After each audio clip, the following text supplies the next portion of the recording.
And Shane, I mean, this is kind of where I think everybody's been waiting to hear from you this week.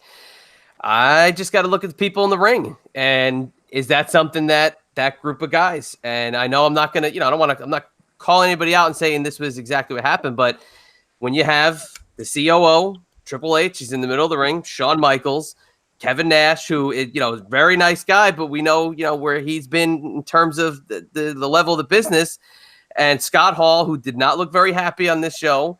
And, maybe there was kind of an edict that we're going to get over here and we're going to do our thing with our buddies again, just like it's always been. And we're not going to help these young guys get over. And maybe that's the thing. I think that's what people kind of looking forward to hearing from you this week about. But where does that lead? It leads to them getting a little bit of a pop or a big pop. I don't know. I didn't watch the show.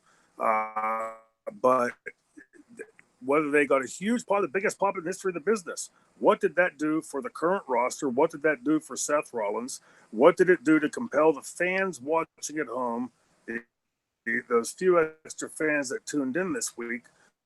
What did it do to compel them to tune back in next week? To watch the guy that stood in the back looking like he was on the outside looking in. Again, on paper, anybody with common sense can look at that and say, this is the shits. And so why would they allow it to happen? A COO, right? So leaders lead. The way I was always taught, leaders lead. They set the example. They don't say, hey, guys, go out and work hard and do this and do that. Well, I sit back here and scratch my ass. So I'm lost and perplexed at what the whole point of it was.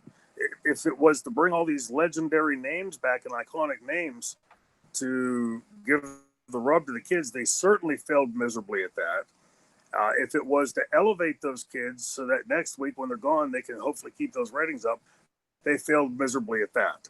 So I'm really lost and perplexed at what it was they were trying to achieve. I have my opinion. My opinion would be they didn't give a shit what happens next week.